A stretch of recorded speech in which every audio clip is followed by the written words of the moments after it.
Welcome back to it. It's Maths Masterclass with Leo, and today we are doing financial maths. Before we do that, I'd like to appreciate everyone who subscribed to my channel and everyone who's enjoying the videos. I really appreciate you guys, and please continue watching the videos. If you're in grade 12, I promise you this will help you very much. And very soon, I'm gonna start uploading engineering maths. It's actually maths and varsity. I'm gonna start with engineering maths 1, then I'll do engineering maths 2. I'll also do maths, science, some part of science, but remember, maths is just maths. It differs when you are applying it in different places. Let me say, for example, in engineering, you want to apply your maths and your electricity, you can apply it there. In science, you want to apply your maths in physics and stuff like that, you can apply it there. It depends on where are you going to apply that maths at. A differential calculus will always be a differential calculus, guys. It will never change. It differs when it comes to application part. Okay, we are not there. Today we are doing 12 stuffs. Palliser borrows 12,000 rand from the bank. The interest rate is 10% compounded monthly. Palliser pays 19,743.71 cents at the end of the loan. How long in years is the term of the loan, right? So this here, you need to know few stuffs. They say compounded monthly. What do they mean? A is equals to P into 1 plus I to the power N, right? A is equals to that, right? But they say compounded monthly. It means it simply tells you what Palliser is paying a certain amount each and every month.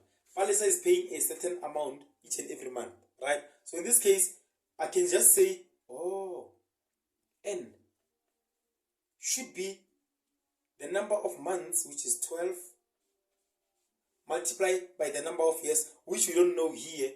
I can just write it as X, right? I can just write it as X because we don't know how many years will Palliser pay. But Palliser each and every month will be paying this amount, right? We have the initial amount that Palliser borrowed, and then we have the final amount that Palliser has to pay at the end of the year, which is A is 19,743.71 cents, and then P is 12,000, right? So now, what are you going to do? You're going to say, what am I given? I'm given A 19,743.71, which is equals to 12,000 into 1 plus. This I can write it and say, this I can just say 0.1 divided by 12, because each and every month a percent of the money that Palliser is paying will have extra percent of 10%, right? To the power, instead of writing N, I can just say 12x, right? Or 12 multiplied by x. I can just write that. And then divide by 12,000. Divide by 12,000. This and this will cancel. What is this? Let me just get my calculator. I'm going to say 19,743.71 divided by 12,000. This is 1.6453, which is equal to into 1 plus 0. Okay, let me just punch the calculator for this one as well. What is it? It's 1 plus 0.1 over 12. It is giving me 1.0083 to the power 12 multiplied by x. If I'm here, what can I do? How can I solve this thing? I can just say use the logarithmic. You use the logarithmic functions. And then here I'm going to have a logarithmic which will give me, remember, if you have something like this, then you can just write it like this. Y is equal to the log of base 2x, right? That is how you can express it. Remember, we did this when we were doing functions. I'm just gonna attach the link to logarithmics on the information or on the comment section, right? So in this case, what am I gonna have? I'm gonna have 12x is equals to the log of, what is my base? My base is 1.0083 and then 1.66453, right? That is what I'm gonna have. Then here I'm gonna have 12x is equals to, then the log of base is 1.0083 and then 1.6453. I'm gonna have 60.2393. Then divide by 12. What is my value of x? Then answer divide by 12. I'm gonna have 5.0199, which is approximately, x is approximately 5 years. That is my solution. Here we are given the statement that says Cindy deposits 1,000 rand every month into an account. Determine how much Cindy will have in her account after 3 years. In the interest rate of, if the interest rate is 10% per annum, right? Compounded monthly. The first deposit is at the end of the first month, or the first deposit is 1 month later. So in this case, if they give you statements like this, just know you have to use PV and FV. This is your guide.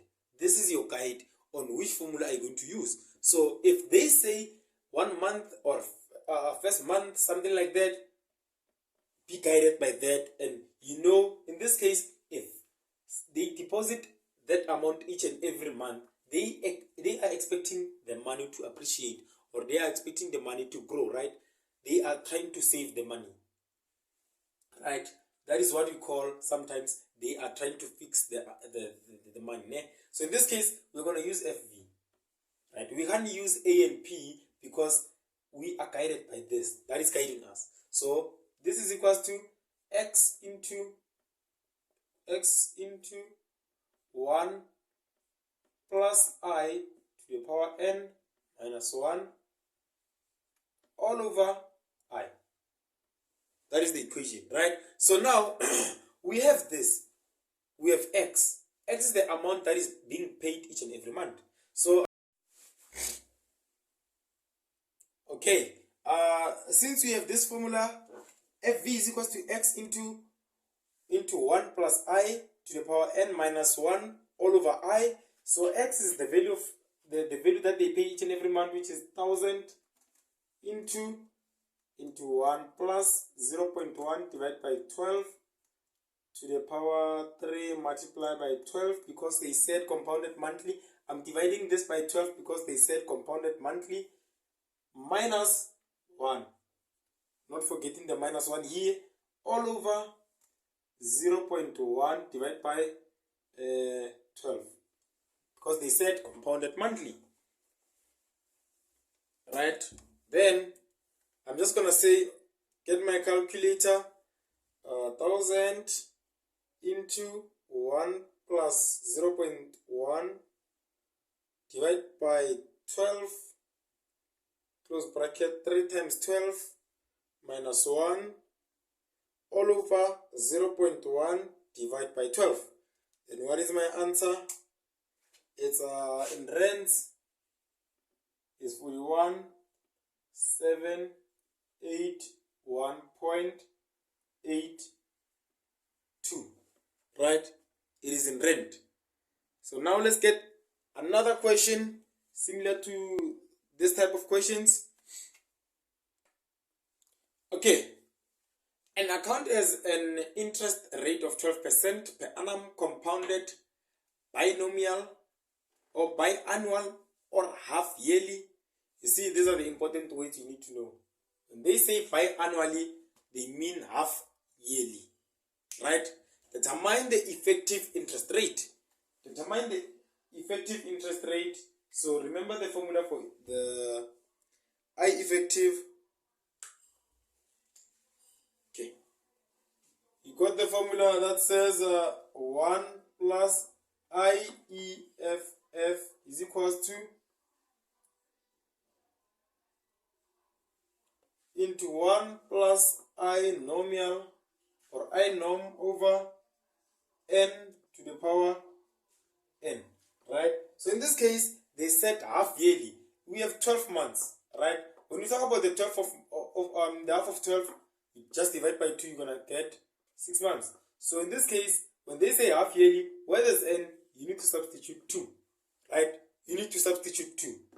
So you have 2 halves in a year, which is from January to June, from June or July to December, right? So in this case, we're required to calculate the I effective. So 1 plus I effective is equals to 1 plus I nominal. We have I nominal, we were given 12%. You need to divide it. You're gonna get